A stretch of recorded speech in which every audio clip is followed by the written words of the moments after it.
ल गाइज यो चाहिँ म काम गर्ने ठाउँ बिहान भयो र छुट्टी हुनेवाला छ। यो चाहिँ मेरो हात, यो इन्डिया हो होइन, सुबानसिरी ड्याम भन्छ। क्रेन छ ठुल्ठुलो। ल यहाँबाट चाहिँ तल झर्नुपर्छ होइन, यस्तो छ एउटा खुट्टा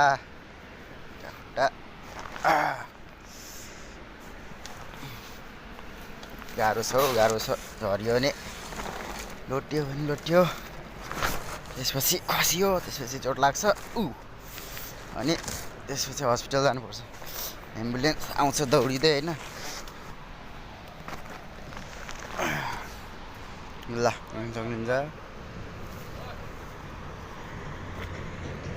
यो चाहिँ हाम्रो काम गर्ने ठाउँ। एउटा त्यहाँ चोर बसेको छ, त्यो चाहिँ मेरो साथी हो। भर्खर सुतेर उठेको छ त्यो गधा। नाम चाहिँ इमान्दारी है त्यसको, उसको नाम चाहिँ, साथीको नाम चाहिँ। ल अलि हेर्न जान्छ हामीले उसको थोप्रा पनि। यो चाहिँ काम गर्ने ठाउँ, ठ्याक्क बिहान भएको छ होइन। ठाउँ चाहिँ यस्तो दामी छ नि यो होइन। म आएको 2 महिना जति भयो। यस्तो के हरियाली देख्दा पनि होइन मन त आमा यस्तो हुन्छ। त्यो चाहिँ नेचर लभ होला मात्र हुन्छ होइन। हामी त अब नेचर लभर परियो होइन। हरियाली देखेपछि त आमामा दिल गार्डन भइहाल्छ होइन। त्यसपछि यो चाहिँ केरेनहरू हो। लु फोकसै हरायो त। ए कता गयो फोकस, कता गयो फोकस त हेर्नु। लु फोकस हराएको अवस्था एकछिनपछि अब फोकस आउँछ। क्यामेरामा फोकस हरायो गाइज, कसले सरापे जस्तो छ होइन। रोग है एकैछिन है, म फोकस लिएर आउँछु। लु आयो। लु क्लियर आएको छ। ल यहाँ चाहिँ हाम्रो लम्बु दाइ। ल दामी देखिनु भएको छ, काम गर्नुहुन्छ। हामी चाहिँ नेपालबाट आएको। कुन ठाउँ रे दाइ हजुरको घर? मेरो बर्दिया बाके हो। बर्दिया बाके हो, पश्चिमतिर हो। कति नम्बर हो? वडा नम्बर, गाउँ नम्बर 7 हो। ल कस्तो लाग्छ यहाँ काम गर्नु? काम पनि ठिकै छ बाबु, के गर्ने अब आछम भने काम त गर्नु पर्यो, के गर्ने होइन। ठाउँ कस्तो छ यहाँको? ठाउँ ठिकै छ, जे होस्। हो मलाई चाहिँ अलि मनै पर्यो पर्सनली चाहिँ। हरियाली राम्रो छ, बहुत बेस्ट हो असम। ल थ्याङ्क यू। ल हेर्न सक्नुहुन्छ। रोगै ए हाम्रो चोर साथीले त्यहाँबाट काम पाएन भन्दैछ। लु अलि अश्लील हरकत गर्दैछ यो मान्छेले। थाहै छ सबैलाई साथीहरू कस्तो हुन्छ होइन।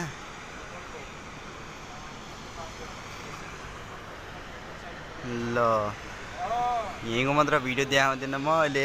हामी जाने गाडी आउँछ। गाडी आज चाहिँ ईद छ है सबलाई। ल ईद के भन्छ, मुबारक। म मुस्लिम त होइन, त्यही पनि सबैलाई। ल अब चाहिँ म तल जाँदैछु। ठाउँ हेर न एकचोटि, ठाउँ पाहाड टक्क खोला हेर होइन। यो नि ठाउँ भनेको।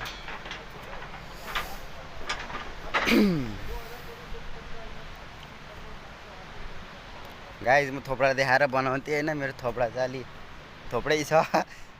भर्खर म पनि उठेको अवस्था। हामी चाहिँ यस्तो छ अब 12 साढे 12 1 बजीसम्म चाहिँ हामी काम गर्छौँ लगभग। त्यो काम गरे बापत चाहिँ 1 बजेसम्म रिपोर्ट बनाउँछौँ। कामको एउटा रिपोर्ट बनाउनु जति काम गऱ्यो भने अब फेरि लन्च टाइम हुन्छ। लन्च टाइम नै डेमा हो लन्च त होइन, डिनर टाइम हुन्छ। त्यसपछि त्यो टाइममा चाहिँ रेस्ट गर्ने हो। डिनर त पहिले गरेर आएको हुन्छ होइन। रेस्टिङ टाइममा चाहिँ हामी सुत्छौँ 2 घन्टा 3 घन्टा जति। सुतेर उठ्छौँ। उठेपछि त्यही हो, अब उठेपछि यताउता गरिन्छ। यहाँ चाहिँ हल्का फुल्का रेस्ट गर्छन्। ल अलि फोहोर चाहिँ धेरै है यहाँ। लोकलहरू हुन्छ नि तिनीहरूले चाहिँ रक्सी चुरोट भोला होइन यहाँ चाहिँ अलिक धेरै हुन्छ बियर सियर यसको चाहिँ अलिक धेरै नै सेवन गर्छन् मान्छेहरूले त्यो कारण चाहिँ अलिक फोहोर चाहिँ जता पनि देख्नु होइन साइडमा मात्र फोहोर छ तर रोडहरू हरियालीहरू यस्तोमा चाहिँ एकदम क्लिन छ है सबै कुरा मलाई त्यो चाहिँ पर्सनली राम्रो लाग्यो अब हाम्रो जाम यता हरामी साथी छन् एकजना अघि नै माथिबाट कराएर आएको बिडी खान लागेको छन् यो बिडी चाहिँ अहिले यहाँ धेरै नै चल्छ बिडी खाइदियो आम त के लेखेछ ल घाँटीमा यस्तो लेख्दैछ त्यही पनि खान्छन् है केटाहरूले मैले चाहिँ खाँदिनँ है म चाहिँ यस्तो चिज खाने मान्छे होइन यता चाहिँ बिहान उठ्ने बित्तिकै ब्रस गर्छन् कि यो खान्छन् साथी यो साथी चाहिँ हाम्रो होइन इमान्दारी एकदम मसिनमा चेक गराएको 10,000% देखाएको छ अब उहाँ कति इमान्दारी हुनुहुन्छ होला होइन इमान्दारी आफैको इमान्दारीमा हाँस्छन् अब त्यसपछि कसलाई भन्नु अब मैले इमान्दारी छ होइन ल क्यामेरा चाहिँ अहिले चाहिँ अफ गरेँ होइन बिडीले हल्का लोभ्यायो मन खाइदिनै पर्यो साथीले अब कर गरेपछि हेर कस्तो कर गरेको छ साथी खादिनँ क्या मैले साथी खादिनँ भयो कहाँ खानु नि ल एउटा ल खाइदिन्छु ल केटा क्यामेरा अफ गरेँ मैले चाहिँ ल